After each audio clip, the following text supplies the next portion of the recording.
आपादमौलिपर्यन्तं गुरूणाम् आकृतिं स्मरेत् तेन विघ्नाः प्रणश्यन्ति सिद्धन्ति च मनोरथाः। श्रीगुरुभ्यो नमः। परमगुरुभ्यो नमः। श्रीमदानन्दतीर्थभगवत्पादाचार्यगुरुभ्यो नमः। मन्मनोभीष्टवरदं सर्वाभीष्टफलप्रदं पुरन्दरगुरुं वन्दे दासश्रेष्ठं दयानिधिं। विद्याविनयसम्पन्नान् शान्तादिगुणबृंहितान् सत्शास्त्रप्रवचनासक्तान् एलमल्यर्यान् गुरून् भजे। पृथ्वीमण्डलमध्यस्याः पूर्णबोधमतानुगाः वैष्णवाः विष्णुहृदयान् तान् नमस्ते गुरून् मम। हरिः ओम्। श्रीशापाहि अनन्तकोटिब्रह्माण्डनायक रमा ब्रह्म रुद्र इंद्रादिवन्द्य भक्तवत्सला भवरोगवेद्या शरणागत वज्रपञ्जर आपद्बान्धवानाथबन्धो निमित्तबन्धो पतितपावना महारोगनिवारण। ಪುರಂದರದಾಸರ ಅನಂತಕೋಟಿ ಬ್ರಹ್ಮಾಂಡ ನಾಯಕ ಎಂಬ ಪ್ರಪ್ರಥಮ ಗದ್ಯವನ್ನು ಇಂದು ಪ್ರಾರಂಭಿಸುತ್ತಿದ್ದೇವೆ. ಅನಂತಕೋಟಿ ಬ್ರಹ್ಮಾಂಡ ನಾಯಕ 4 ಶಬ್ದಗಳು, 4 ಭಾಗ, 4 ಪಾದ ಯಾಕೆ ಎಂಬುದನ್ನು ವಿಸ್ತಾರವಾಗಿ ಹಿಂದೆ ಕೇಳಿದ್ದಾಗಿದೆ. ಈಗ ಮೊಟ್ಟ ಮೊದಲಿಗೆ ಒಂದು ಪ್ರಶ್ನೆ ಹುಟ್ಟುತ್ತೆ. ಯಾರಾದ ಅನಂತಕೋಟಿ ಬ್ರಹ್ಮಾಂಡ ನಾಯಕ ಅಂತ ಒಬ್ಬರು ಹೇಳಿದ್ರೆ ಇದು ವಾಕ್ಯವ, ಪದವ, ಅಥವಾ ಫ್ರೇಸ್ ಅರ್ಧವಾಕ್ಯವ, ಅಥವಾ ಕೇವಲ ಅಕ್ಷರದ ಒಂದು ಸಮೂಹವ ಅಂತ ಅರ್ಥ ಮಾಡಿದ್ರೆ, ಅನಂತ ಅಂತ ಒಂದೇ ಮೊದಲನೇ ಶಬ್ದವು ಅದು ಓಂಕಾರದಂತೆ ಏಕಾಕ್ಷರವೂ ಹೌದು, ಸಂಯುಕ್ತ ಅಕ್ಷರವೂ ಹೌದು, ವಾಕ್ಯವೂ ಹೌದು, ಗ್ರಂಥವೂ ಹೌದು. ಇದನ್ನು ಬ್ರಹ್ಮಸೂತ್ರ ಭಾಷ್ಯದಲ್ಲಿ ವೇದವ್ಯಾಸರು ಹಾಗೂ ಶ್ರೀ ಮಧ್ವಾಚಾರ್ಯರು, ಟೀಕಾರಾಯರು ಪ್ರತಿಯೊಬ್ಬರೂ ಸವಿಸ್ತಾರವಾಗಿ ಹೇಳಿದ್ದಾರೆ. ಇದರಿಂದ ಓಂಕಾರ ಎಂಬತಕ್ಕಂಥದ್ದು ವೇದದಲ್ಲಿ ಅಧಿಕಾರವುಳ್ಳಂಥವರಿಗೆ ಮಾತ್ರ ಉಚ್ಚಾರಣೆ ಮಾಡಬೇಕಾಗಿರೋದ್ರಿಂದ ಯಾರಿಗೆ ವೇದದಲ್ಲಿ ಅಧಿಕಾರ ಇಲ್ಲವೋ ಅವರ ಗತಿ ಏನು? ಅದನ್ನು ದಾಸರಾಯರು ಅದಕ್ಕೆ ಸಮಾನವಾದ ಶಬ್ದ ಆ ಎಂಬುದೇ ಆಗಿದೆ. ಓಂಕಾರದಲ್ಲಿ ಅಕಾರ ಉಕಾರ ಮಕಾರ ಹೇಗಿದೆಯೋ ಆ ಪ್ರಥಮ ಅಕ್ಷರ ಆ ಐತೆ ಬ್ರಹ್ಮ, ಇದು ಸಹ ಶಾಸ್ತ್ರದಲ್ಲೇ ಹೇಳಿದೆ. ಶಾಸ್ತ್ರದಲ್ಲಿ ಹೇಳಿದ್ರು ಕೂಡ ಶಾಸ್ತ್ರಕ್ಕೆ ಅನಧಿಕಾರಿದ ಆಗಿರುವವರಿಗೆ ಶಾಸ್ತ್ರದ ಪರಿಚಯವಾಗುವಂತೆ ಶಾಸ್ತ್ರದ ವಾಕ್ಯವನ್ನೇ ನಮ್ಮ ತಾಯಿ ಭಾಷೆಯಲ್ಲಿ ತೋರಿಸಿದಂತೆ ಹೇಳುತ್ತಿದ್ದಾರೆ. ಆದರೆ ವಾಸ್ತವವಾಗಿ ಅದು ಸಂಸ್ಕೃತವೇ ಆಗಿದೆ, ವೇದವಾಕ್ಯವೇ ಆಗಿದೆ. ಅನಂತ ಅನಂತಕೋಟಿ ಬ್ರಹ್ಮಾಂಡ ನಾಯಕ ಅಂತ ಹೇಳಿದ ಕೂಡಲೇ ಹಾಗಾದರೆ ಇವನು ಯಾರು ಅಂತ ನಮಗೆ ಪ್ರಶ್ನೆ ಬರುತ್ತೆ. ಯಾಕಂದರೆ ಇಲ್ಲಿ ಅನಂತಕೋಟಿ ಬ್ರಹ್ಮಾಂಡ ನಾಯಕ ಅಂತ ಒಂದು ಹೇಳಿದಾಗ ಇದು ಒಂದು ಉತ್ತರ ರೂಪ ಆಯಿತು. ಪ್ರಶ್ನೆ ಇಲ್ಲಿ ಪ್ರಶ್ನೆ ನೀವು ಹಾಕಿಕೊಳ್ಳಬೇಕು. ಅನಂತಕೋಟಿ ಬ್ರಹ್ಮಾಂಡ ನಾಯಕ ಯಾರು? ಇದು ಪ್ರಶ್ನೆ. ಅನಂತಕೋಟಿ ಬ್ರಹ್ಮಾಂಡ ನಾಯಕ ಯಾಕೆ? ಇದು ಪ್ರಶ್ನೆ. ಅನಂತಕೋಟಿ ಬ್ರಹ್ಮಾಂಡ ನಾಯಕ ಹೇಗೆ? 3 ಪ್ರಶ್ನೆಗಳು. ಯಾರು, ಯಾಕೆ, ಹೇಗೆ. ಇದು ಬಿಟ್ಟು ನೂರಾರು ಪ್ರಶ್ನೆಗಳು ಹಾಕ್ಕೊಂಡ್ರು ಕೂಡ ಸಹ ಇದು 3 ಪ್ರಶ್ನೆ ಒಳಗಡೆ ಅವಾಂತರವಾಗಿ ಕಾಣಿಸ್ಕೊಳ್ಳುತ್ತೆ. ನಮಗೆ ಸಾಧಾರಣ ಬುದ್ಧಿ ಇರೋದ್ರಿಂದ ಅನಂತ ಎಂಬತಕ್ಕಂಥದ್ದು ದೇವರ ಹೆಸರಪ್ಪ ಅಂತ ನಮ್ಮ ತಂದೆ ತಾಯಿಯರು, ಗುರು ಹಿರಿಯರು ಹೇಳ್ಕೊಟ್ಟಿರ್ತಾರೆ. ಯಾರು ಮನುಷ್ಯರು ಹುಟ್ಟುತ್ತಾರೆ, ಸಾಯ್ತಾರೆ, ನೋಡ್ತಾ ಇದ್ದೀವಿ. ಸತ್ವವನ್ನು ಕೇಳಿದಾಗ ನಮ್ಮ ತಂದೆ ತಾವರು ಹೇಳ್ತಾರೆ, ಹೌದಪ್ಪ ಮನುಷ್ಯರು ಆದ್ರಿಂದ ಸತ್ತರು. ಹಾಗಾದರೆ ಯಾರು ಮನುಷ್ಯರು, ಯಾವುದು ಪ್ರಾಣಿಗಳು, ಯಾವುದು ಸಸ್ಯವೋ ಅದಕ್ಕೆ ಅಂತ ಉಂಟು. ಸಾವಿಲ್ಲದ ವ್ಯಕ್ತಿ ಯಾರು? ಅವರು ಅನಂತ. ಅಂತವಿಲ್ಲದವ ಅನಂತ. ಹಾಗಾದ್ರೆ ಅವರು ಯಾರು? ನಾವು ಈ ಪ್ರಪಂಚದಲ್ಲಿ ಯಾರನ್ನು ನೋಡೇ ಇಲ್ಲ. ಆದ್ದರಿಂದ ಪ್ರಪಂಚ ಇದ್ದು ಪ್ರಪಂಚಕ್ಕೆ ಕಾರಣವಾದ ಆ ವ್ಯಕ್ತಿ ನಿತ್ಯನಾದವನು, ಅವನನ್ನು ನಾವು ನಮ್ಮ ಪೂರ್ವಿಕರು, ನಮ್ಮ ತಂದೆ ತಾಯಿಯರು, ಗುರು ಹಿರಿಯರು ಮತ್ತು ಶಾಸ್ತ್ರ ಏನಂತ ಹೇಳಿ ತೋರಿಸ್ಕೊಳ್ತಾ ಇದೆ, ಅವನೇ ದೇವರು. ದೇವರು ಎಂಬ ಶಬ್ದ ಯಾಕೆ ಹೇಳಿದ್ರು?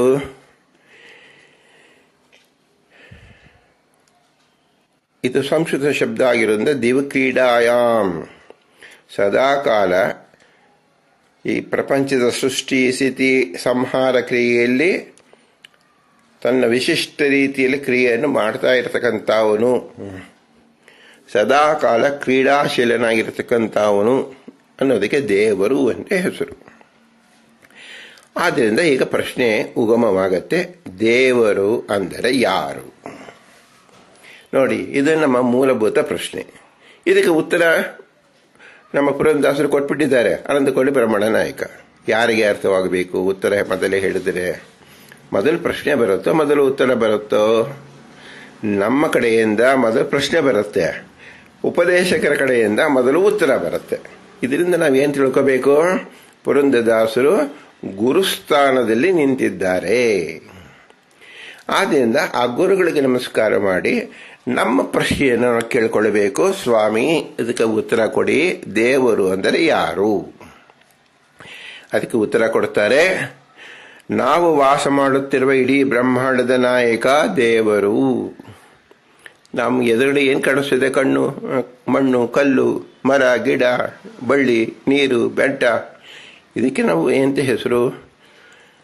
ವಿಶ್ವ, ಬ್ರಹ್ಮಾಂಡ ಅಂತ ಹೆಸರು. ಈ ಬ್ರಹ್ಮಾಂಡ ಇರಬೇಕಾದಾಗ ಇದು ಒಂದು ಕಾರ್ಯ ಆಗಿದೆ, ಕೆಲಸ ಆಗಿದೆ. ಈ ಕೆಲಸ ಮಾಡೋನು ಒಬ್ಬ ಕರ್ತೃ ಇರಬೇಕು. ಆ ಕರ್ತೃ ಯಾರು? ಅವನ ದೇವರು. ದೇವರು ಎಂಬುವನು ಕೇವಲ ಒಬ್ಬನು ಮಾತ್ರ. ಎಲ್ಲ ವೇದಗಳು, ಎಲ್ಲ ಶಬ್ದಗಳು ಎಲ್ಲವೂ ದೇವರನ್ನೇ ತಿಳಿಸುತ್ತಿರುವುದು. ಅವನಿಗೆ ಅನಂತ ನಾಮಗಳಿವೆ.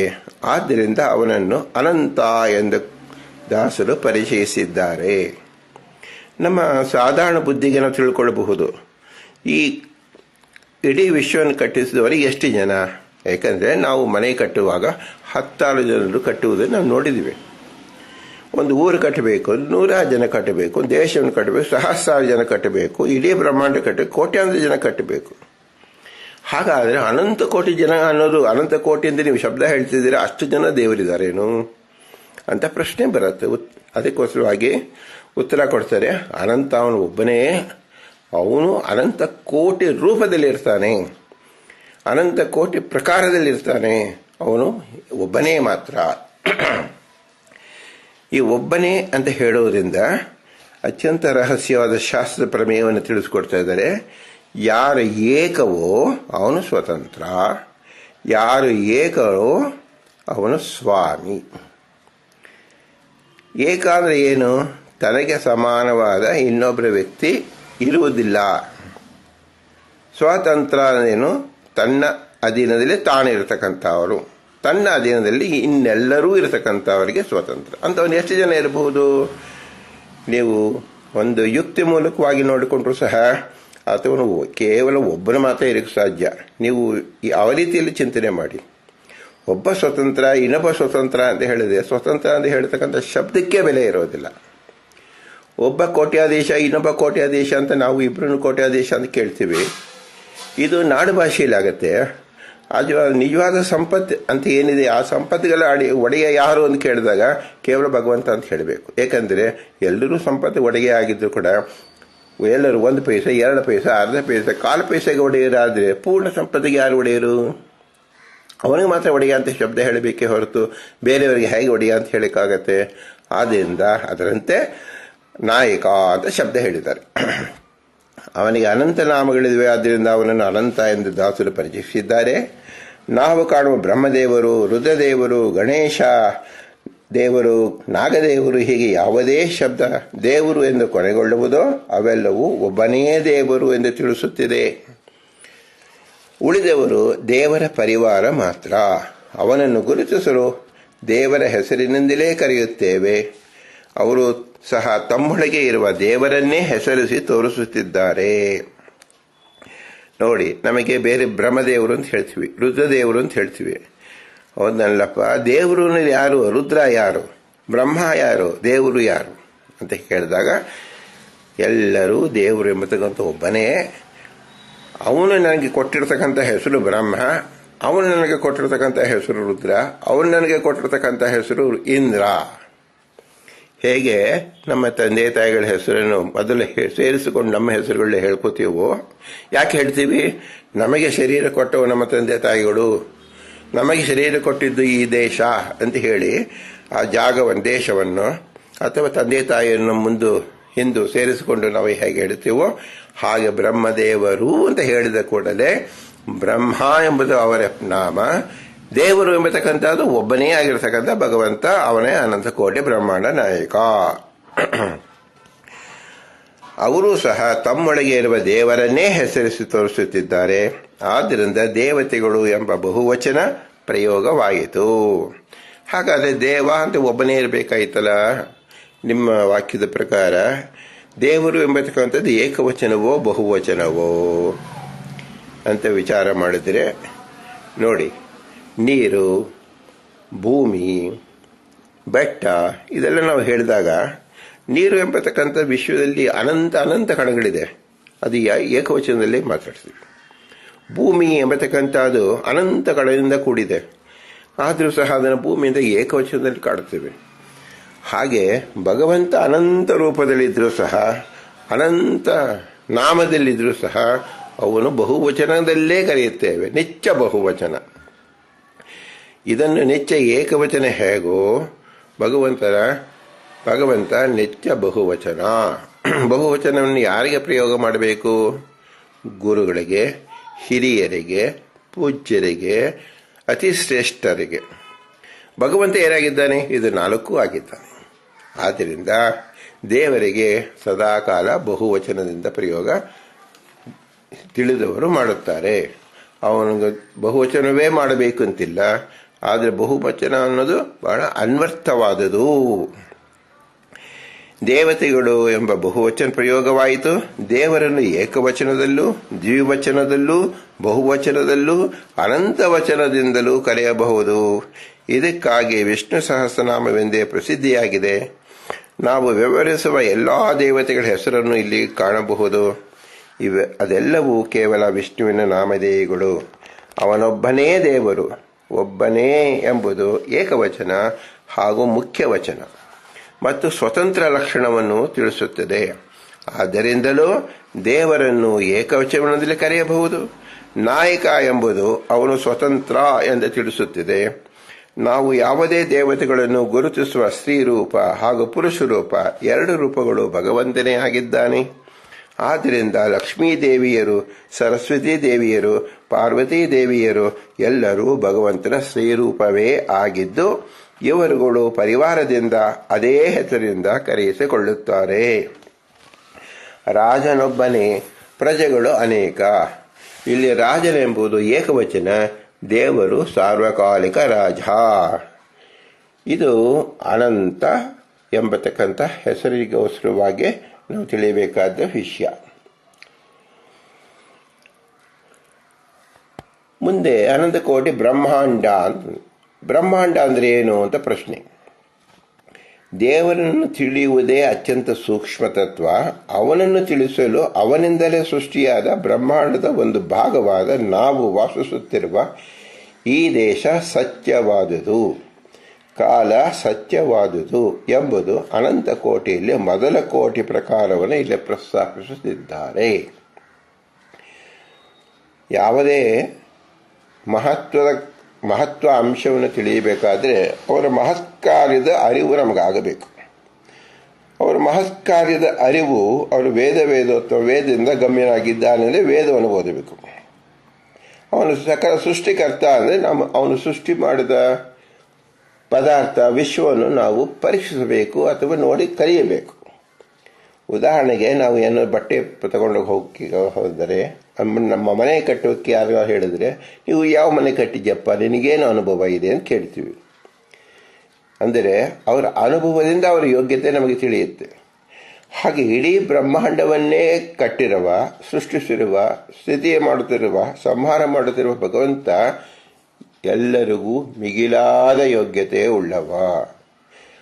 ಆದ್ದರಿಂದ ಅವನನ್ನು ಏನಂತ ಹೆಸರಬೇಕು? ಅನಂತ, ನಮಗೆ ಎಲ್ಲೇ ಇಲ್ಲದ ಯೋಗ್ಯತೆ ಉಳ್ಳವ. ಸಕಲ ಜೀವರಿಗೂ ಆಶ್ರಯವಾದದ್ದು ಬ್ರಹ್ಮಾಂಡ. ಅದು ಜಡ ಪದಾರ್ಥ, ಅದರ ನಿಯಾಮಕ ಬ್ರಹ್ಮ. ಅವನಿಂದ ನಿಯಮಿತವಾದದ್ದು ಬ್ರಹ್ಮಾಂಡ, ಸೃಷ್ಟಿಕರ್ತ. ಚತುರ್ಮುಖ ಬ್ರಹ್ಮದೇವರು ಸೃಷ್ಟಿಸಿದ 14 ಲೋಕಗಳು. ನಮಗೆ 14ಗಳು ಸಂಖ್ಯೆ ಮಾತ್ರ. ನಮ್ಮ ಒಂದು ಲೋಕದ ಒಂದು ಅಣುವೂ ನಾವು ಸರಿಯಾಗಿ ನೋಡಿಲ್ಲ. 14 ಲೋಕದ ವ್ಯಾಪ್ತಿಯೇ ನಮಗೆ ತಿಳಿದಿಲ್ಲ. ಕೇವಲ ಶಬ್ದದಲ್ಲಿ ಮಾತಾಡ್ತೀವಿ. ಭಗವಂತ ಈ 14 ಲೋಕ, ಈಗಿನ 14 ಲೋಕ, ಅನಂತ 14 ಲೋಕಕ್ಕೂ ಅವನು ಒಡೆಯನಾಗಿದ್ದಾನೆ. ಇದನ್ನು ಹೇಗೆ ತಿಳ್ಕೊಳ್ಳೋದು? ಪುರಂದಾಸರು ಏನು ಮಾಡ್ತಾ ಇದ್ದಾರೆ? ಅನಾದಿ ಅನಂತ ಕಾಲದ ಸೃಷ್ಟಿಯಾಗುವ ಎಲ್ಲಾ ಬ್ರಹ್ಮಾಂಡವು ಒಟ್ಟಿಗೆ ಸೇರಿಸಿ ಹೇಳ್ತಾ ಇದ್ದಾರೆ, ಅನಂತ ಕೋಟಿ ಬ್ರಹ್ಮಾಂಡ ನಾಯಕ. ಇದನ್ನು ಹೇಗೆ ತಿಳಿದುಕೊಳ್ಳೋದು ಸ್ವಾಮಿ? ನಮಗೆ ಒಂದು ಅಣುವನ್ನು ತೋರಿಸಿ ಅದನ್ನು ನೀವು ಬೃಹತ್ತಾದ ವಿಶ್ವವನ್ನೇ ತೋರಿಸಿದರೆ ಎಷ್ಟು ಅಣು ಈ ವಿಶ್ವದಲ್ಲಿದೆ? ಅನಂತ ಅಣುಗಳಿದೆ. ಅದನ್ನು ಎಣಿಸಲು ಸಾಧ್ಯವೇ? ನಮ್ಮದು 100 ಜನ್ಮ ಬಂದರೂ ಎಣಿಸಲು ಸಾಧ್ಯವಿಲ್ಲ. ಆದರೆ ಪುರಂದರದಾಸರು ಕೇವಲ ಮೊದಲನೇ ನುಡಿಯಿಂದಲೇ ಆ ದೊಡ್ಡ ಸಮಸ್ಯೆಯನ್ನು ಪರಿಹಾರ ಮಾಡಿಕೊಟ್ಟಿದ್ದಾರೆ. ಅನಂತ ಕೋಟಿ ಬ್ರಹ್ಮಾಂಡ ನಾಯಕ. ತಕ್ಷಣದಲ್ಲೇ ಇನ್ನೊಂದು ಪ್ರಶ್ನೆ ಕೇಳ್ತೀವಿ ಪುರಂದರದಾಸರಿಗೆ, ಸ್ವಾಮಿ, ಏಕಕಾಲದಲ್ಲಿ ಅನಂತ ಕೋಟಿ ಬ್ರಹ್ಮಾಂಡ ಇರುವುದೇ, ಅಥವಾ ಅನಂತ ಕಾಲದಲ್ಲಿ ಅನಂತ ಇರುವುದೇ, ಅಥವಾ ಏಕಕಾಲದಲ್ಲಿ ಅನಂತ ಬ್ರಹ್ಮಾಂಡ ಇರುವುದೇ? ನಮ್ಮ ಪ್ರಶ್ನೆಗಳು ಕುಚೇಷ್ಟೆಗೆ ಒಳಪಟ್ಟಿರುತ್ತದೆ. ಏಕೆಂದರೆ ನಮ್ಮ ಬುದ್ಧಿ ಏನಾದರೂ ಮಾಡಿ ಶಾಸ್ತ್ರದಲ್ಲಿ ತಪ್ಪು ಹೇಳಿದ್ದಾರೆ, ನಮ್ಮ ಬುದ್ಧಿ ಹೆಚ್ಚಿದೆ ಎಂಬತಕ್ಕಂಥ ಅಹಂಕಾರದಿಂದ ಮೆರೆಯತಕ್ಕಂಥ ಜನರು. ಇನ್ನೊಬ್ಬರ ತಪ್ಪು ಸ್ವಲ್ಪ ತೋರಿಸಿದ ಕೂಡಲೇ ಇದು ಸರಿ ಇಲ್ಲ, ನಾವು ಹೇಳುವುದು ಸರಿ ಎಂಬತಕ್ಕಂಥ ಪ್ರಜ್ಞೆ ಎಲ್ಲರದು. ಈ ಪ್ರಜ್ಞೆ ಉಳ್ಳವರೇ ಹುಚ್ಚು ಪ್ರಶ್ನೆಗಳನ್ನು ಕೇಳುವರು. ಇಂತಹ ಪ್ರಜ್ಞೆ ಉಳ್ಳವರೇ ತಲೆಗೆ ಈ ಕೆಟ್ಟ ಪ್ರಶ್ನೆಗಳು ಬರುವುದು. ಆದರೂ ಸಹ ಶಾಸ್ತ್ರ ಪಂಡಿತರು ಅಥವಾ ವಿದ್ಯಾವಂತರು ಏನು ಮಾಡುತ್ತಾರೆ? ಎಂಥ ಕೆಟ್ಟ ಪ್ರಶ್ನೆಯಾದರೂ, ಎಂಥ ಉತ್ತಮ ಪ್ರಶ್ನೆಯಾದರೂ ಉತ್ತರವಿದೆ ಎಂಬುದನ್ನು ತೋರಿಸ್ಕೊಡ್ತಾ ಇದ್ದಾರೆ. ಪ್ರಸ್ತುತ ಏಕಕಾಲದಲ್ಲಿ ಅನಂತ ಕೋಟಿ ಬ್ರಹ್ಮಾಂಡ ಇರುವುದೇ? ಅದಕ್ಕೆ ಉತ್ತರ ಕಾಲ್ಪನಿಕವಾಗಿ ಇರಬಹುದು. ನಿನ್ನ ತಲೆಯಲ್ಲಿ ಕಲ್ಪನೆ ಬಂತಲ್ಲಪ್ಪ, ಹೌದಿರಬಹುದು. ಯಾಕೆ ನಿನ್ನ ತಲೆಯಲ್ಲಿ ಎಷ್ಟು ಕೂದಲಿದೆ ಗೊತ್ತಿಲ್ಲ. ಕೂದಲು ಗೊತ್ತಿಲ್ಲದೆ ಇರೋದು ಎಷ್ಟು ವಿಶ್ವ ಇದೆ ಅದೇ ಗೊತ್ತಾಗತ್ತೆ. ನಿನ್ನ ಬಾಡಿಯಲ್ಲಿರತಕ್ಕಂಥ ರೋಮ ಕೂಪಗಳೇ ನಿನ್ನ ಪರಿಚಯ ಇಲ್ಲ, ಇನ್ನು ಬ್ರಹ್ಮಾಂಡದ ಕೂಪಗಳು ಹೇಗೆ ನಮಗೆ ಪರಿಚಯ ಆಗುತ್ತೆ? ಇದು ಎಂಥ ಪ್ರಶ್ನೆ? ಕಾಲ್ಪನಿಕ ಪ್ರಶ್ನೆ. ಆದ್ದರಿಂದ ಕಾಲ್ಪನಿಕವಾಗಿ ಇರಬಹುದು, ಆದರೆ ಶಾಸ್ತ್ರಕ್ಕೆ ವಿರುದ್ಧ. ಆದರೆ ಇಲ್ಲಿ ಅನಂತ ಕೋಟಿ ಬ್ರಹ್ಮಾಂಡ ಏಕಕಾಲದಲ್ಲಿ ಎಂದು ಹೇಳಿಲ್ಲ. ಅನಂತ ಕೋಟಿ ಬ್ರಹ್ಮಾಂಡ ನಾಯಕ ಅಂತ ಹೇಳಿದ ಕೂಡಲೇ ಒಂದೇ ಕಾಲದಲ್ಲಿ ಇದೆ ಅಂತ ಹೇಗೆ ಅರ್ಥ ಬರುತ್ತೆ? ಬರೋದಿಲ್ವಲ್ಲ. ನಮ್ಮ ಬ್ರಹ್ಮಾಂಡದಂತೆ ಅದೆಷ್ಟೋ ಬ್ರಹ್ಮಾಂಡಗಳು ಇದೆ, ಮುಂದೆಯೂ ಇರುತ್ತದೆ. ನಾವು ಕಾಣುತ್ತಿರುವ ಬ್ರಹ್ಮಾಂಡದ ಹಿಂದೆಯೂ ಅನಂತ ಬ್ರಹ್ಮಾಂಡ ಇದೆ, ಮುಂದೆಯೂ ಅನಂತ ಬ್ರಹ್ಮಾಂಡ ಇರುವುದು. ಆದ್ದರಿಂದ ಅನಂತ ಕೋಟಿ ಬ್ರಹ್ಮಾಂಡ ಅಂತ ಹೇಳಿರುವುದು. ಹಿಂದೆ ಎಷ್ಟು ಕಾಲ? ಅನಾದಿ. ಮುಂದಿನ ಅನಂತ. ಅನಾದಿ ಅನಂತ ಮಧ್ಯದಲ್ಲಿರ್ತಕ್ಕಂಥ ಈ ಕಾಲದಲ್ಲಿಯೂ ನಾವು ಏನೊಂದು ಚಿಂತನೆ ಮಾಡ್ತಾ ಇದ್ದಾಗ ಇಲ್ಲಿಯೂ ಸಹ ಅನಂತ ಇದ್ದರೆ ಹೇಗೆ ನಮ್ಮ ಬುದ್ಧಿಗೆ ತಿಳಿದುಕೊಳ್ಳಕ್ಕೆ ಸಾಧ್ಯ? ಅಸಾಧ್ಯವಾದ ಮಾತು. ಪ್ರಶ್ನೆ ಯಾಕೆ ಬಂತು? ಇನ್ನು ನಮ್ಮ ಅಲ್ಪ ಬುದ್ಧಿಗೋಸ್ಕರವಾಗಿ, ಚಾಪಲ್ಯಕ್ಕೋಸ್ಕರವಾಗಿ ಇಂತಹ ಪ್ರಶ್ನೆಗಳು ಉದ್ಭವಿಸುವುದು. ಆದರೆ ಶಾಸ್ತ್ರ ರೀತಿ ವಿಮರ್ಶೆ ಮಾಡಿದಾಗ ಅನಂತ ಕೋಟಿ ಬ್ರಹ್ಮಾಂಡ ನಾಯಕ ಅಂತ ಹೇಳ್ತಿದ್ದಾಗ ಏಕಕಾಲದಲ್ಲಿ ಇದೆ ಅಂತ ಹೇಳಿ ಅಲ್ಲಿ ಅರ್ಥ ಬರುವುದಿಲ್ಲ. ಹಾಗಾದರೆ ಅದರ ಅರ್ಥ ಏನು ಅಂದರೆ, ಅನಾದಿ ಕಾಲದಿಂದಲೂ ಅನಂತ ಬ್ರಹ್ಮರು ಆಗಿ ಹೋಗಿದ್ದಾರೆ, ಮುಂದೆಯೂ ಅನಂತ ಬ್ರಹ್ಮಾಂಡ ಬಂದು ಅನಂತ ಬ್ರಹ್ಮರು ಬರುತ್ತಿದ್ದಾರೆ.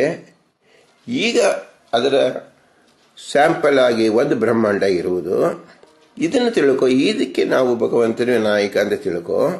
ಹಿಂದಿನ ಅನಂತ ಬ್ರಹ್ಮಾಂಡಕ್ಕೂ ಇವನೇ ನಾಯಕ, ಮುಂದಿನ ಅನಂತ ಬ್ರಹ್ಮಾಂಡಕ್ಕೂ ಇವನೇ ನಾಯಕ ಎಂಬುದನ್ನು ಹೇಳುವುದಕ್ಕಾಗಿ ಉತ್ತರ ಅನಂತ ಕೋಟಿ ಬ್ರಹ್ಮಾಂಡ ನಾಯಕ. ಇಡೀ ಬ್ರಹ್ಮಾಂಡ ಭಗವಂತನ ರೋಮ ಒಂದರಲ್ಲಿ ಆಶ್ರಯಿಸಿರುವುದು ಎಂಬುದು ಶಾಸ್ತ್ರ ಸಂಗತಿ. ಭಗವಂತನಲ್ಲಿ ಎಷ್ಟು ರೋಮ ಇದೆ ಹೇಳಿಸಿದವರು ಯಾರು? ಶಾಸ್ತ್ರ ಹೇಳುತ್ತೇನೆ. ಅನಂತ ಅನಂತ ರೋಮಗಳು. ಭಗವಂತ ಯಾಕೆ ಅನಂತ ರೋಮಗಳು? ಇದಕ್ಕೆ ಉತ್ತರ ಹೇಗೆ? ಭಗವಂತನ ಗುಣಗಳಿಗೂ, ಭಗವಂತನ ನಾಮಕ್ಕೂ, ಭಗವಂತನ ಕ್ರಿಯೆಗೂ ಅತ್ಯಂತ ಅಭಿನ್ನ. ಆದ್ದರಿಂದ ನಮಗೆ ಒಂದು ಗುಟ್ಟು ತಿಳ್ಕೋಬೇಕು. ಅನಂತ ಅಂತ ಶಬ್ದ ಹೇಳಿದಾಗ ಅವನ ಅಂಗಗಳೆಲ್ಲವೂ ಅನಂತ, ಅವನ ಗುಣಗಳೆಲ್ಲವೂ ಅನಂತ, ಅವನ ಕ್ರಿಯೆಗಳೆಲ್ಲವೂ ಅನಂತ, ಅವನ ನಾಮಗಳೆಲ್ಲವೂ ಅನಂತ. ಹಾಗಾದರೆ ಅವನ ರೋಮಕೋಪಗಳೆಷ್ಟಿದೆ? ಅನಂತ ಇದೆ. ಅನಂತ ಇದರಲ್ಲಿ ಒಂದಿದೆಯಲ್ಲ, ಒಂದರಲ್ಲಿ ಎಷ್ಟು ಬ್ರಹ್ಮಾಂಡ ಇದೆ? ಅನಂತ ಬ್ರಹ್ಮಾಂಡ ಇದೆ. ಹಾಗಾದರೆ ಅನಂತ ಬ್ರಹ್ಮಾಂಡದಲ್ಲಿ ಇರತಕ್ಕಂಥ ಅನಂತ ಬ್ರಹ್ಮಾಂಡ ಎಷ್ಟಾಗುವುದು? ಅನಂತ ಆಗುವುದು ಎಂಬುದೇ ಉತ್ತರ. ಭಗವಂತನದು ಏಕಕಾಲದಲ್ಲಿ ಅನಂತ ರೂಪವಿರುವುದು. ಆ ಎಲ್ಲ ರೂಪದ ರೋಮಕೋಪದಲ್ಲಿ ಇಂತಹ ಅನೇಕ ಬ್ರಹ್ಮಾಂಡ ಇರುವುದರಿಂದ ಅನಂತ ಬ್ರಹ್ಮಾಂಡವೆನಿಸಿತು. ಇಲ್ಲಿ ಎದುರು ಬದುರು ನಿಲ್ಲಿಸಿದ ದರ್ಪಣದಲ್ಲಿ ಕಾಣುವ ಅನಂತ ಪ್ರತಿಬಿಂಬಗಳಂತೆ ತಿಳಿಯಬಾರದು. ಭಗವಂತನ ಪ್ರತಿಯೊಂದು ರೂಪಕ್ಕೆ ಅಭೇದವಿರುವುದರಿಂದ ಪ್ರತಿಯೊಂದು ರೂಪವನ್ನು ಆಶ್ರಯಿಸಿರುವ ಬ್ರಹ್ಮಾಂಡವೂ ಅನಂತವೆನಿಸಿತು. ಭಗವಂತನ ಅಚಿಂತ್ಯ ಅದ್ಭುತ ಶಕ್ತಿಯನ್ನು ಮೊದಲನೇ ಗದ್ಯ ಪಾಠದಿಂದಲೇ ಚಿಂತಿಸಿದ್ದಾರೆ ಎಂದು ತಿಳಿಯಬೇಕು. ಈ ಉತ್ತರ ಕೇಳಿದೊಡನೆ ನಮ್ಮ ಮನಸ್ಸಿಗೇನು ಬರುತ್ತೆ? ಪುರಂದರದಾಸರೇ ಸ್ವಾಮಿಗಳೇ, ನೀವು ಹೇಳ್ತಕ್ಕಂಥ ಉತ್ತರ ನಮ್ಮ ತಲೆಗೆ ಹಿಡಿತಾ ಇಲ್ಲ. ಏಕೆಂದರೆ ಏಕಕಾಲದಲ್ಲಿ ಅನಂತ ಇರತಕ್ಕಂಥದ್ದು ಹೇಗೆ ಸಾಧ್ಯ? ಅನಂತನಾದ ಭಗವಂತ ಒಬ್ಬನೇ ಇರುವಾಗ ಅನಂತ ಬ್ರಹ್ಮಾಂಡಗಳು ಹೇಗೆ ಹೊತ್ತಿದ್ದಾನೆ? ಇದು ನಮಗೆ ಊಹೆ ಮಾಡುವುದಕ್ಕೂ ಕೂಡ ಸಾಧ್ಯವಿಲ್ಲ.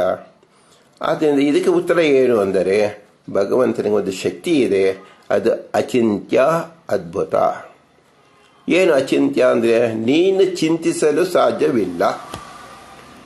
ಅದ್ಭುತ ಏನು? ಪರಮಾದ್ಭುತ, ನಿನ್ನ ಊಹೆಗೆ ಸಿಲಕಲಾಗದಂಥ ಅದ್ಭುತವಾದದ್ದು. ಅಚಿಂತ್ಯ ಅದ್ಭುತ ಶಕ್ತಿ ಯಾರಲ್ಲಿದೆ? ಭಗವಂತನಲ್ಲಿದೆ. ಆದ್ದರಿಂದ ನಮಗೆ ಯಾವುದು ಆಗುವುದಿಲ್ಲ, ನಮಗೆ ಯಾವುದು ಅತಿ ದುಷ್ಟಕರ, ಅತಿ ಕಷ್ಟಕರವ, ಅದೆಲ್ಲವೂ ಭಗವಂತನಲ್ಲಿ ಸುಗಮವಾಗಿ ನೆರವೇರುತ್ತದೆ ಅಂತ ತಿಳಿಯಬೇಕು. ಹಾಗಾದರೆ ಸ್ವಾಮಿ ಅನಂತಕೋಟಿ ಬ್ರಹ್ಮಾಂಡ ನಾಯಕ ಅಂತ ಹೇಳಿದ್ರೆ ದೇವರ ನಾಯಕತ್ವ ಹೇಗಿರುತ್ತೆ ಸ್ವಾಮಿಗೆ ಹೇಳಿ ಅಂತ ಕೇಳಿದಾಗ, ದೇವರ ನಾಯಕತ್ವ ಹೇಗಿದೆ? ನಾವು ವಾಸಿಸುತ್ತಿರುವ ವಿಶ್ವವೇ ಅತ್ಯಂತ ಅದ್ಭುತವಾಗಿ ರಚಿತವಾಗಿದೆ. ಇದನ್ನು ರಚಿಸಿದ ವಿಶ್ವನಾಥನೇ ಪರಮಾದ್ಭುತನಾಗಿದ್ದಾನೆ ಎಂಬುದು ಪ್ರಾಥಮಿಕವಾಗಿಯೇ ತಿಳಿದು ಬಿಡುತ್ತದೆ. ಒಬ್ಬರು ಒಂದು ಮನೆ, ಒಂದು ನೀರಿನಲ್ಲಿ, ಬೆಟ್ಟದಲ್ಲಿ, ಗ್ಲಾಸಿನಲ್ಲಿ, ಸಿಮೆಂಟಿನಲ್ಲಿ ಈ ಥರ ರಚನೆ ಮಾಡಿದಾಗ ಅವರ ಕೌಶಲ್ಯ ನಮಗೆ ತಿಳಿತಾ ಹೋಗುತ್ತೆ. ಆದರೆ ಪ್ರಪಂಚದಲ್ಲಿ ನಾವು ನೋಡ್ತಾ ಇದ್ದವರೆಗೆ ಮಂಜಿನಲ್ಲಿ ಇದೆ, ಬೆಟ್ಟದಲ್ಲಿ ಇದೆ, ಮರಳಿನಲ್ಲಿ ಇದೆ, ಮರದಲ್ಲಿ ಇದೆ. ಇದು ಯಾರು ಯಾವ ಕಾಲಕ್ಕೂ ಊಹಿಸಿಕೊಳ್ಳುವುದಕ್ಕೆ ಸಾಧ್ಯವಿಲ್ಲ. ಆದ್ದರಿಂದ ಅನಾದಿ ಕಾಲದಿಂದ ಆ ಬೆಟ್ಟದ ತುದಿಯಲ್ಲಿ ಒಂದು ಗೋಪುರವಿರುತ್ತೆ. ಅದು ಅಲ್ಲಿ ಯಾಕೆ ಇಟ್ಟವರು? ಯಾರು ಇಟ್ಟವರು? ಭಗವಂತನೇ ಇಟ್ಟವರು. ಯಾಕೆ ಇಟ್ಟಿದ್ದಾರೆ? ಭಗವಂತನಿಗೆ ಗೊತ್ತು. ಅದರ ಕಾರ್ಯ ಏನು? ಭಗವಂತನಿಗೆ ಗೊತ್ತು. ಇಷ್ಟು ಅದ್ಭುತವಾಗಿದೆ. ನಮಗೆ ಒಂದು ಕಣವನ್ನೂ ಸಹ ತಿಳ್ಕೊಂಬಳ್ಳೋ ಯೋಗ್ಯತೆ ನಮಗಿಲ್ಲ. ಇದನ್ನು ಅನಂತ ಶಬ್ದದಿಂದ ದಾಸರು ಉತ್ತರಿಸಿದ್ದಾರೆ. ನಿನ್ನ ಅನಂತ ಪ್ರಶ್ನೆಗಳಿಗೂ ಒಂದೇ ಉತ್ತರ ಅನಂತ ಅಂತ ಹೇಳಿ ಪುರಂದರದಾಸರು ಹೇಳ್ತಾ ಇದ್ದಾರೆ. ನಾವು ಎಷ್ಟು ಪ್ರಶ್ನೆ 100 ವರ್ಷಕ್ಕೆ 1,00,000 ಪ್ರಶ್ನೆ ಕೇಳಿದ್ರು ಅದಕ್ಕೆ ಮೊದಲನೆಗೆ ನಾವು ಉತ್ತರ ಹೇಳಿರ್ತೀನಿ. ಆ ಉತ್ತರ ಏನು? ಅನಂತ. ಹಿಂದೆಯೂ ಆದ ಅನಂತ ಬ್ರಹ್ಮಾಂಡಕ್ಕೂ ಇವತ್ತಿನ ಬ್ರಹ್ಮಾಂಡಕ್ಕೂ ಮುಂದಿನ ಅನಂತ ಬ್ರಹ್ಮಾಂಡಕ್ಕೂ ಸ್ವತಂತ್ರನಾದ ಭಗವಂತನೇ ನಾಯಕ. ಯಾಕೆ? ಸ್ವಾತಂತ್ರ್ಯ ಅವನ ಅಧೀನದಲ್ಲಿರುವುದರಿಂದ ಇನ್ನಾರೂ ಆ ಪೋಸ್ಟ್ಗೆ ಅಥವಾ ಆ ಹುದ್ದೆಗೆ ಹೋಗಲಿಕ್ಕೆ ಸಾಮರ್ಥ್ಯವೇ ಇರುವುದಿಲ್ಲ. ಆದ್ದರಿಂದ ಅವನು ಒಬ್ಬನೇ ಇರುವುದು. ಪಂಥ ಕೊಡಕ್ಕೋಸ್ಕರವಾಗಿ ಇನ್ನೊಬ್ಬ ವ್ಯಕ್ತಿ ಇರಬೇಕಲ್ಲ, ಅವನ ಸಮಾನವಾದ ಸದೃಶ್ಯವಾದ ಯಾರೂ ಇಲ್ಲ. ಆದ್ದರಿಂದ ಭಗವಂತನೊಬ್ಬನೇ ನಾಯಕ. ಅದನ್ನು ಇಲ್ಲಿ ಹೇಳಿ ಮುಗಿಸ್ತಾ ಇದ್ದಾರೆ. ಅನಂತ ಕೋಟಿ ಬ್ರಹ್ಮಾಂಡ ನಾಯಕ. ನಮ್ಮ ನಾಯಕನಿಗೆ ಆದಿ ಅಂತ್ಯ ಎಂಬುದಿಲ್ಲ. ನಿತ್ಯನಾದ್ದರಿಂದ ಸದಾ ಕಾಲದಲ್ಲಿಯೂ ನಾಯಕನಾಗಿರುತ್ತಾನೆ. ಮುಂದಿನ ಯಾವ ಕಾಲಕ್ಕೂ ನಾಯಕತ್ವದಲ್ಲಿ ಯಾವ ಬದಲಾವಣೆ ಇರುವುದಿಲ್ಲ. ಬ್ರಹ್ಮಾಂಡದೊಳಗಿನ ಯಾವ ಜೀವರು ಇಂತಹ ನಾಯಕತ್ವವನ್ನು ಪಡೆಯಲಾರರು. ನಮ್ಮ ಯೋಗ್ಯತೆ ಅತ್ಯಂತ ಕ್ಷಣಿಕ, ಅತ್ಯಂತ ಅಲ್ಪ. ಮಧ್ವಾಚಾರ್ಯದಿಂದ ಆದ್ದರಿಂದ ಏನು ಹೇಳಿದ್ದಾರೆ? ಜೀವರೆಲ್ಲರೂ ಸೇರಿದ್ರು ಸಹ ಅಲ್ಪತ್ವಂ ಅಂತ ಒಂದೇ ಶಬ್ದವನ್ನು ಹೇಳಿದ್ದಾರೆ ಹೊರತು ಇನ್ನು ಯಾವ ವಿಶೇಷನೂ ಕೂಡ ಜೀವರ ಬಗ್ಗೆ ಹೇಳಿಲ್ಲ. ಎಲ್ಲ ವಿಶೇಷಗಳು ಭಗವಂತನಿಗೆ ಒಪ್ಪತ್ತೆ, ಜೀವರಿಗೆ ಒಪ್ಪುವುದಿಲ್ಲ. ಆದ್ದರಿಂದ ದೇವರ ಸಹಪಾಠಿಯಾಗಿ ಸಮವಾಗಿ ನಿಲ್ಲಲು ಯಾವ ಜೀವರು ಸಮರ್ಥರು ಎಂದಿಗೂ ಆಗುವುದಿಲ್ಲ. ಹೀಗೆ ಹೇಳುವುದರಿಂದ ಅದ್ವೈತ ಮತವನ್ನು, ವಿಶಿಷ್ಟಾದ್ವೈತ ಮತವನ್ನು ಹಾಗೂ ಇದನ್ನು ಅನುಸರಿಸಿದ ಎಲ್ಲಾ ಮತಗಳನ್ನು ಖಂಡಿಸಿದಂತೆ ಆಗುವುದು. ಹರಿಸರ್ವೋತ್ತಮತ್ವದ ವಿವರಣೆಯೇ ಇದಾಗಿದೆ. ಹರಿಸರ್ವೋತ್ತಮ ಒಂದು ಕಾಲದಲ್ಲಿ, ಒಂದು ದೇಶದಲ್ಲಿ, ಒಂದು ಪಂಗಡಕ್ಕೆ ಅಲ್ಲ, ಸದಾ ಎಲ್ಲ ಕಾಲಕ್ಕೂ, ಎಲ್ಲ ಪಂಗಡಕ್ಕೂ, ಎಲ್ಲ ದೇಶದಲ್ಲೂ ಎಲ್ಲರಿಗೂ ಸಹ ಸರ್ವೋತ್ತಮ. ಆ ಶಬ್ದವೇ ಹೇಳುವುದು ಸರ್ವರಿಗೂ ಉತ್ತಮ, ಸರ್ವಕಾಲಕ್ಕೂ ಉತ್ತಮ, ಸರ್ವದೇಶಕ್ಕೂ ಉತ್ತಮ ಅನ್ನೋದನ್ನ ಹರಿಸರ್ವೋತ್ತಮ ಎಂಬ ವಿವರಣೆ ಇದಾಗಿದೆ. ಇನ್ನು ಮುಂದೆ ಯಾವುದು ತಿಳಿದುಕೊಳ್ಳಿ. ಅನಂತ ಕೋಟಿ ಬ್ರಹ್ಮಾಂಡ ನಾಯಕ ಅಂದರೆ ಏನು? ಹರಿಸರ್ವೋತ್ತಮ ಅಂತ ತಿಳಿದುಕೊಳ್ಳಿ. ನೋಡಿ, ಇದು ಉಪನಿಷತ್ ವಾಕ್ಯವನ್ನ ಕನ್ನಡದಲ್ಲಿ 4 ಶಬ್ದವಾಗಿ ಬಿಡಿಸಿ ತೋರಿಸಿದ್ದಾರೆ. ಅನಂತ ಕೋಟಿ ಬ್ರಹ್ಮಾಂಡ ನಾಯಕ ಅಂದರೆ ವಿಷ್ಣು ಸರ್ವೋತ್ತಮ, ಹರಿ ಸರ್ವೋತ್ತಮತ್ವ ವಿವರಣೆ ಇದಾಗಿದೆ. ಅಕಾರವೇ ಅನಂತ ಅರ್ಥ ಗರ್ಭಿತವಾಗಿದೆ. ಅಥಾತೋ ಬ್ರಹ್ಮ ಜಿಜ್ಞಾಸ ಎಂಬ ಸೂತ್ರದ ಪ್ರಾರಂಭವಾಗಿಯೂ ಆ ಇತಿ ಬ್ರಹ್ಮ ಭಗವಂತನ ಗುರುತಿಸುವ ಏಕಾಕ್ಷರ ಶಬ್ದಕೋಶ ಪದವೆಂದು ತಿಳಿಯಬಹುದಾಗಿದೆ. ಹೀಗಾಗಿ ಸಕಲ ಶಾಸ್ತ್ರ ಸಾರವೇ ಇಲ್ಲಿ ದಾಸರು ಪರಿಚಯಿಸುತ್ತಿದ್ದಾರೆ. ಆದ್ದರಿಂದ ಇದನ್ನು ದಾಸರ ಗಜ್ಜ ರೂಪದ ವಿಶ್ವಕೋಶ ಎಂದು ತಿಳಿಯಬಹುದಾಗಿದೆ. ಅನಂತ ಎಂಬುದೇ ಅನಂತನಿಗೆ ಮಂಗಳಾಚರಣೆಯೂ ಆಗಿರುವುದು. ಇದು ಅನಂತ ಕಾಲಕ್ಕೂ ಮಂಗಳವೆನಿಸುವುದು. ಪುರಂದರದಾಸರು ಅನಂತಕೋಟಿ ಬ್ರಹ್ಮಾಂಡ ನಾಯಕ ಎಂಬ ಶಬ್ದದಲ್ಲಿಯೇ ಆದಿ ಮಂಗಳವನ್ನು ಮಾಡಿದ್ದಾರೆ. ಆ ಮಂಗಳ ಅವತ್ತು ಮಾಡಿದ್ದಲ್ಲ, ಇಂದಿಗೂ ಹೇಳಿದಾಗ ಮಾಡುತ್ತಿದ್ದಾರೆ, ಮುಂದೆಂದಿಗೂ ಮಾಡುತ್ತಿರುತ್ತಾರೆ. ಆದ್ದರಿಂದ ಅನಂತ ಶಬ್ದದ ವ್ಯಾಪ್ತಿ ಅನಂತವಾಗಿ ಉಳಿದಿದೆ ಎಂಬತಕ್ಕಂಥದ್ದನ್ನು ತಿಳ್ಕೊಳ್ಬೇಕು. ಈ ಅನಂತಕೋಟಿ ಬ್ರಹ್ಮಾಂಡ ನಾಯಕ ನಾವು ನೀರಿಗೆ ಬಿದ್ದಾಗ ನಮ್ಮ ದೇಹಕ್ಕೆ ಅನಂತ ಕಣಗಳು ದೇಹದಲ್ಲಿ ತೊಯಿಸಲ್ಪಡುತ್ತೆ, ಆದರೆ ನಮಗೆ ಅರಿವಾಗಲ್ಲ. ನಾವು ಗಾಳಿಯಲ್ಲಿ ನಡೆದಾಗ ಅನಂತ ಕೀಟಗಳು ಅಥವಾ ಅನಂತ ಕಣಗಳು ನಮ್ಮ ದೇಹವನ್ನು ತಟ್ಟುತ್ತದೆ, ನಮಗೆ ಅದರ ಅರಿವಾಗಲ್ಲ. ಚಿಂತಿಸಿದಾಗ ಅನಂತ ಚಿಂತನೆಗಳು ನಮ್ಮ ಮನಸ್ಸಿಗೆ ಬರುತ್ತೆ, ಅದು ಸಹ ನಮಗೆ ಅರಿವಾಗಲ್ಲ. ಹೀಗೆ ಅನಂತ ಎಂಬುದು ಅಂತ್ಯವಿಲ್ಲದೆ ಉಳಿಯತಕ್ಕಂತಹದ್ದು ಅನಂತ. ಇದು ಸಂಸ್ಕೃತ ಶಬ್ದ, ಕನ್ನಡದಲ್ಲಿ ಅರ್ಥ. ಅನಂತ ಕೋಟಿ ಬ್ರಹ್ಮಾಂಡ ನಾಯಕ ಎಂಬತಕ್ಕಂಥವನು ದೇವರು ಎಂಬ ಲಕ್ಷಣ, ಅತ್ಯಂತ ಅಮೂಲ್ಯವಾದ ಲಕ್ಷಣ ದೇವರಿಗೆ ತಿಳಿಸಿಕೊಟ್ಟಿದ್ದಾರೆ. ಆದ್ದರಿಂದ ಪುರಂದರದಾಸರಿಗೆ ನಮೋ ನಮಃ ಎಂದು ಹೇಳಿ ಪ್ರಥಮ ಗದ್ಯವನ್ನು ಇಲ್ಲಿಗೆ ಮುಗಿಸುತ್ತಿದ್ದೇವೆ. ಭಾರತೀಯ ರಮಣ ಮುಖ್ಯ ಪ್ರಾಣಾಂತರ್ಗತ ಶ್ರೀಕೃಷ್ಣಾರ್ಪಣಮಸ್ತು.